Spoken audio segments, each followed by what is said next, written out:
magandang araw po sa ating lahat. Shout out kay Lori D. Magalpok. Yan, salamat po sa suporta mo sa Team Kalingap. Mabuhay po kayo. Yan po, pakisubscribe po mga Kalingap, mga kaibigan. Lori D. Magalpok. Ayan, suporta po natin si Ma'am Lori D.M. Magalpok. Napaka-solid supporter at isang Kalingap. Subscribe po ng kanyang YouTube channel. Maraming salamat po sa inyo lahat. God bless po. Jesus loves you. Hi everyone! Welcome back again sa ating YouTube channel. And for today's video, ayan, andito naman tayo sa Bernadette Hospital dito sa amin dahil kukunin na natin yung result ng ating ultrasound para sa ating breast. So, nagkaroon kasi ng project ang St. Bernadette na magkaroon ng mga ultrasound para sa breast ng mga kababaihan. Yan, sa mga women natin dito sa Halahala, Rizal. So, tara, samahan nyo ako. So, ayan, ang aga ko dito. Nandito na tayo ng 6 o'clock a.m. Although, mag-start pa to ng hindi natin alam kung anong oras darating yung mga surgeon. Dalawang ospital na mga surgeon ang pupunta ngayon sa St. Bernadette. Ang isa ay sa Fatima at ang isa ay sa Amang Rodriguez. So ayan, nakapila na kami. Actually, sobrang haba ng pila ngayon kasi kasabay ang pagsi-circumcise para sa mga bata. So itong mga nakaupo dito, ito yung mga kami na kakailanganin namin makita ang surgeon doctor. So, hindi ko alam kung saan ako mapupunta, kung sa Amang Rodriguez ako or sa Fatima, depende sa pagtawag ng mga pasyente. So, ayan, isa-isa na kaming tinatawag. At, anong oras na tayo dito? Tanghali na. Alas 6 ako dumating. This time is mga 10 o'clock na. So, samahan nyo na lang ako mga ka-body labs at tingnan natin kung ano ang magiging result ng ating ultrasound. So, ayan ako. Sa tagal ng pila, medyo masama na yung muka. Ganun talaga, wala tayong magagawa. Ganyan talaga kasi itong St. Bernadette ay nag-iisang hospital dito sa Halahala sa aming lugar na accredited ng Yaka PhilHealth. So, halos lahat ng may mga nag-apply ng Yaka PhilHealth ay dito na nagpupunta. Kaya, laging sobrang dami ng tao. Sana lang, meron pang ibang mga hospital or clinic dyan na maaprubahan ng government para hindi lang dito nakatambak lahat ng tao. So, ayan. Wala pa tayong kain. As usual, wala pa tayong kain kasi nga aga ko nga umalis. Hindi naman tayo sanay maagang kumain sa umaga. So, may baon lang ako na kape. Mamaya lang, pag nagutom ako, bili na lang ako dyan ng tinapay. So, ganun talaga. Kasi kung aalis pa tayo sa pila natin, ay wala. Mapupunta na naman tayo sa dulo. So, ayan, ikinabit na nila yung kanilang dyan, tarpaulin. Habang dito sa kabila ay yung mga bata na nakapila para sa pagsa-circumcise. So, yung tarpaulin na nakikita nyo sa harapan, yung kulay violet, yan, galing yan doon sa Fatima at saka sa Amang Rodriguez. So, this time, kinukuha na nila, ate, ayan, eto na ako, yung vitals natin. Laging ganon, nagba-vitals tayo para mamonitor nila kung may kakaibang sa ating mga vital signs. So, ayan. Hintayin na lang natin ang pagpasok ko. So, ako nandito. Chinecheck ang aking blood pressure. So, yan. Balik na tayo ulit sa upuan. Tapos ng ating vitals. Hintayin na lang natin tawagin itong mga nasa unahan natin para tayo naman ang susunod. So, busy na naman yung mga nurses ng St. Bernadette sa dami ng tao. So, mga ka-body loves ko, pag pumasok tayo sa loob, ang mangyayari sa atin is voice na lang yung maririnig nyo. Pero dahil sobrang dami ng doktor ngayon sa St. Bernadette, napakaingay. So, eto na. Yan yung tarpaulin nila. So, aabangan nyo mamaya. Ulitin ko, kapag nasa loob na ako, yan ang Community Surgical Outreach Mission. Ayan, consultations and procedures making a difference together. O, yan. So, ulitin ko, taga Fatima Hospital at Amang Rodriguez ang nandito ngayon sa St. Bernadette. Good morning. Ito ako dito bigay nito for yung aking ultrasound. Ay, ng breast ko. Right po yung O, yung po yung nakita sa ultrasound.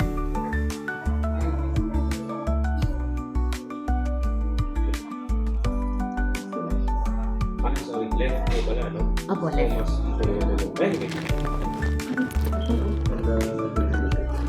Left po ang may po. Aha. Oo, maliit lang doon. Ninenervous ako to. Biopsy na rin po kayo? Wala pa daw. Ultrasound pa lang natapos sa akin. Ay, ito is ano to? Sa cervix. Kasi kung ganito po kasi na sa ano ng 4, alam nga, ba suspicious hindi daw po sure kung malignancy pero po gano'n. Nakakapaano po ba? Hindi. Paano yung nalaman mo na Kasi ganito yung story, docs. Pero okay lang. lang po kayo? Oh, okay lang. Kasi nung na-operahan ako sa abroad, wala yung uterus and ovary ko. So that means, hindi pa ako, hindi pa ako nag-menopause. So every time, nararamdaman ko siya sumasakit. Every month. Usual naman yun. Every month po kada Oo, pag magre-regla ako. So yun nararamdaman ko. So nung nakaraan, sobrang sakit. Sobrang masakit siya. November, December, ganun. So, binaliwala ko lang. Akala ko ano. Tapos, nung nagkaroon kami dito ng sabi ko, Dok, bakit sumasakit yung ganun ko? Mag-ultrasound tayo, sabi niya. Ayun nga, nag-ultrasound. Ideally, ultrasound naman po eh, no? Oo. Tapos, sorry po ideally kasi ito may ipina-partner po na diagnostic pa yung pong mammogram. Kasi ang liit po kasi Ang liit nga. Kaya nga, ang So, liit. ang next na step, kung ako po tatanungin, yung pong tinatawag na 3D mammogram or tomosynthesis po, ang gagamitin na next. Oh, what do you mean by 3D? Hindi siya yung iniipit na usual. Ganun pa rin. Ganun. Di ba may ipit mo gata 1, 2, may isa pang view, magiging 3D siya. Kasi ang kinaganda mo kasi nun, ang para sa sitwasyon mo kasi ninyo, maliit kasi siya. Oo. Pero, ano mo daw? Kasi sobrang liit. Sa centimeter, sabihin mo, mas maliit pa. O Oh, kasi yes. ang worry ko po kasi, pinasahan ko kasi ng radiologist na suspicious for malignancy. Yes. Kaya kailangan natin i-biopsy ko kasi siya. Mhm. Hindi rin mo pwedeng i-biopsy ng basta-basta. Okay. Hindi namin makikita, hindi natin malalaki kung maayos yan. Okay. Ang reason ko po kung bakit kailangan natin mag-mammogram, kadalasan po kasi sa mammogram, may mas makikita pa kami yung mga sinyales para magtugma sila na mukha. Ito kasi ngayon, para siyang 50-50. Yes, oo. Dating, ngayon, kapag oras na minammogram, pwede siyang maging 80-20 na. Okay. Ibig sabihin ng 80-20, mukha talaga siyang bukol. Kailangan natin i-biopsy para maging 100% tayo sigurado. E paano naman kung nangyari, di ba 50-50 tayo ngayon, minammogram, biglang hindi pala siya sa mammogram hindi siya cancer. Hindi pwedeng naging 30% na lang, 30% na baka siya ay cancer, na 70% hindi. Ang next step na sasabihin ko din sa inyo, observe tayo. Okay. After 6 months ulit, ulitin natin ulit ngayon. Pagkakin yun tayo. Baga, magkakaroon tayo ng surveillance na lang. Kasi maliit po siya eh. Para sa akin, kailangan nyo lang po talaga ng mammogram. Mammogram. Importante yun. After na mammogram, magbabiopsy tayo. Depende pa po. Depende pa. Depende kung ano magiging, ulitin ko po, no? Depende. Sa ngayon po, 50-50 tayo. Pag nag-mammogram po, minammogram, at nakita na may mga sinyales po, magkakaisipin niyo po, ganito yan, parang linya, hindi pang linya na to. Bali, nandito po tayo ngayon sa 50-50 sa gitna. Di ba nandito tayo? Kapag sinabi ng mammogram na, mukhang may cancer nga siya, dahil may mga signs kami nahanap. Sabi na po naman, suspicion na dahil magpupush further siya na ibig sabihin ito, cancer, ito hindi cancer. Ako mga cancer yan. Kung magkatutulak tayo, may papunta dito, mas lumapit siya, papuntang cancer. Kapag ito sinabi na mamograph, doon ito papasok ang biopsy. Para malaman natin kung talaga cancer siya, doon siya magiging 100% ng cancer. In the event naman mo na nagmamograph tayo, tapos hindi, alanganin din ang mamograph, ako hindi naman, sabi nga, hindi mag-push further back, papunta ko dito tayo sa hindi mamograph. Ang gagawin natin dyan, surveillance na lang. Yun yung mag-ex, hindi tayo magbabiopsy. Mag-ano lang tayo, mag-observe natin ulit after 6 months, mamograph ulit, every 6 months, or kapag katapos na, hindi naman nagbabago, every year na lang ang susunod na. Okay. So, yun. Magmamamogram tayo. Opo. Saan tayo magmamamogram? Ngayon, dito po sa amin sa Ama, taga-Amaw po kasi kami, taga-Amaw Tigas. Pero po kami nun, wala akong babayaran. Talagang po natahin lang po hindi gagawin. Pwede po ako magbigay ng request. Makikita naman nila yung pangalan. Taga dito po daw yan si Dr. Martinson. Yun po yung para sa akin pinaka-best. Yung ibang doktor po kasi lalo ko na po, hindi kasi surgeon.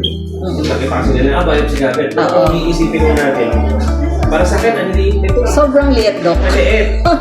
Kaya nga Tapos biglang ano po. Oo, pinatawag ko. Ang mag-explain pa, ang mag-explain pa kunyari kung hindi nag-o-opera siya. Nakakatakot kasi siya tatakutin eh. Marami pa si cancer. Hindi. May mga process naman po yan. Tulad ko po kami. Nag-o-opera kasi kami sa breast. So alam naman po na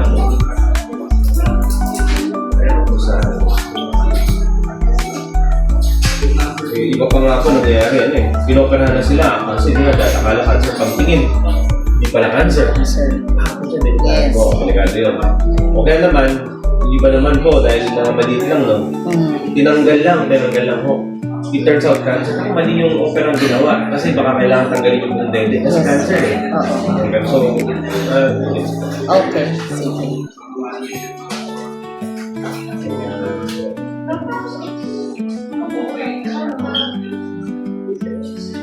Para sa akin po ngayon, there's nothing to worry about. Okay. Unless kung katulad dito nung sinabi ko kung nakakapanin nyo, yun medyo para sa akin nga to baka fibroadenoma po. Ibig sabihin ng fibroadenoma baka benign po yun, hindi siya cancerous.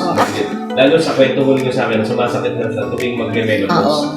Madalas ano yan, lumilit eh. Sobrang liit. Sobrang liit. Tapos ang isa pa, kaya din ako nagpa-check. Ang nakakapako, ito hindi ko siya nakakapa. Ang nakakapako yung dito. Pero wala na eh. Kumbaga siguro dahil nga sa menstruation, kaya nagkakaroon ng mga ganun, diba?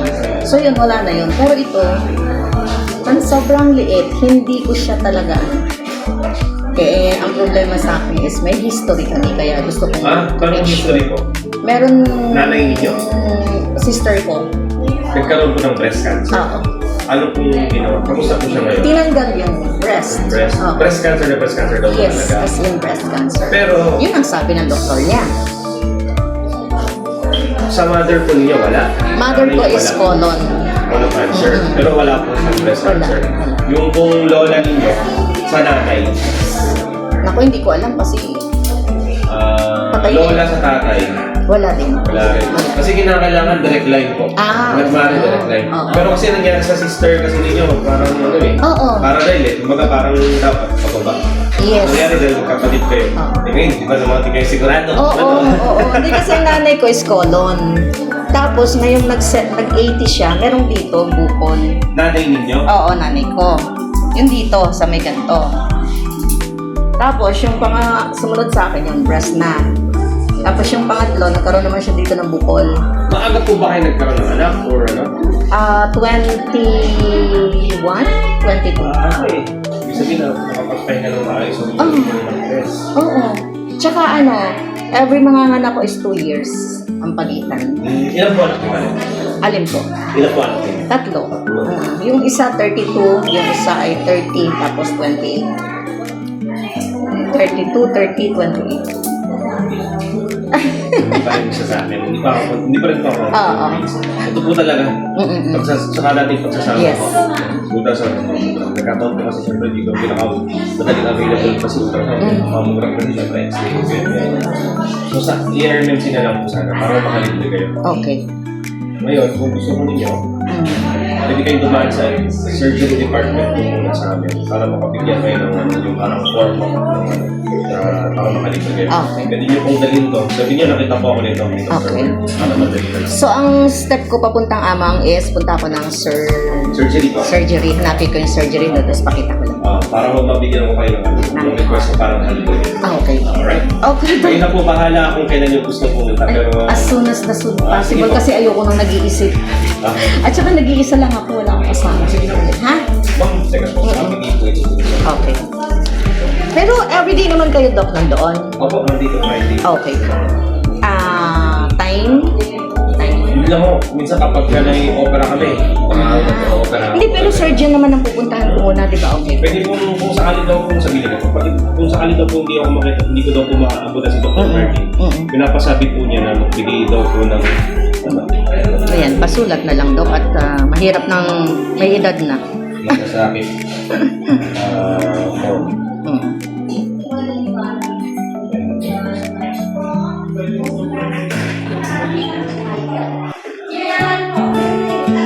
Alam mo nila yan. So after dito, mabigyan ako nito, saan ang ano ko, sila na ang magsasabi. Sa ano po, X-ray na po.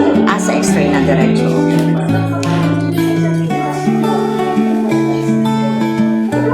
Wala naman ibang mga kailangan requirements, Doc? Pagpunta ko doon, wala naman. Dahil ko lang yung ID. Okay din. Okay, Doc. Salamat po. Thank Sabi you. na lang po sa lahat ng text. Okay, thank you, Doc.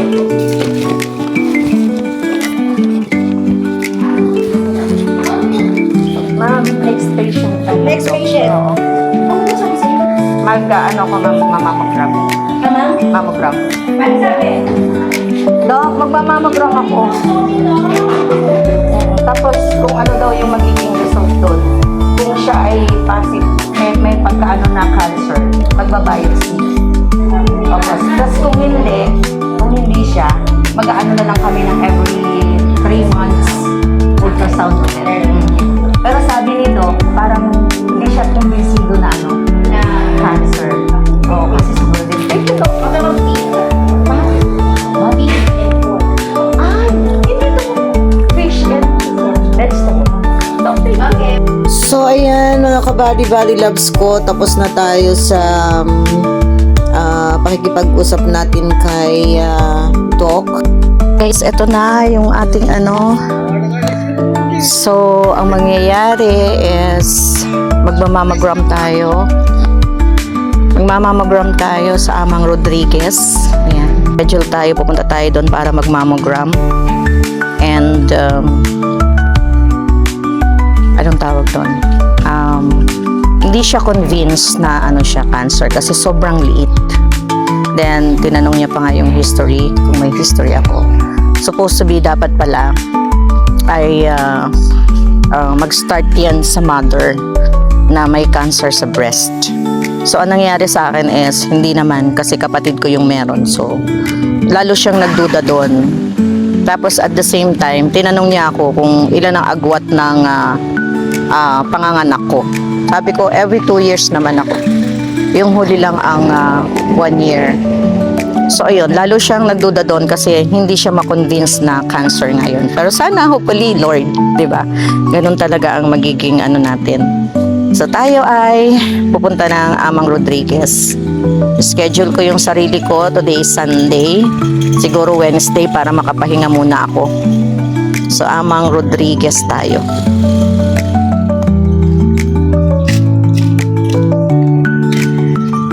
At ang maganda doon, ayan, binigyan tayo ni Dr. Martin ng pupunta ako sa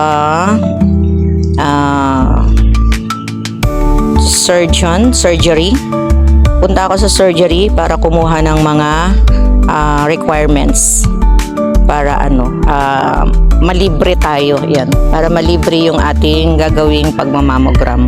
Just kung magmamammogram tayo, ang sakit. Super sakit ng mammogram. Hindi ko alam kung anong ating gagawin. So, ayan. Ganyan ang mangyayari. Ang Amang Rodriguez ay nasa Marikina. Sa may Sumulong Highway. Ang Amang Rodriguez. So, thank you so much. Ayan. at nakatapos tayo. Marami pa. So, ang gagawin ko, kailangan ko muna magpahinga. Ipahinga ko yung sarili ko para makabawi tayo. So, Wednesday na lang ako pupunta ng Amang Rodriguez. So, wala naman siyang sinabi, basta depende sa akin kung kailan ako pupunta. Salamat sa mga sumama sa atin. At least, meron kayong mga idea kung anong mga nangyayari sa life ko. And yun naman ang gusto ko magkaroon ako ng memories, mga records sa mga bagay-bagay na nangyayari sa atin. So nandiyan ako kanina, napakarami pa ring tao sa loob. And ayun, natapos tayo. Thank you so much sa lahat ng mga sumama sa ating video upload for today, tonight. Yan yung mga para na rin tong documentary of my life. Diba? At least meron tayong ilulook back, kailan ba, diba? Yung mga ganun, yung mga pangyayari. Sabi ko nga, this is my channel is about my life, my travel, my everyday life, diba? Yung mga nangyayari sa buhay ko. So, salamat sa lahat ng mga sumasama dito sa video upload ko, and thank you all, kasi kahit pa paano may mga nakakausap ako, may nahihingahan ako sa panonood nyo. At alam ko naman ng mga solid viewers ko, diba? Thank you so much, and God bless ating lahat. Love, love, and I love you all. Ayan, God bless us.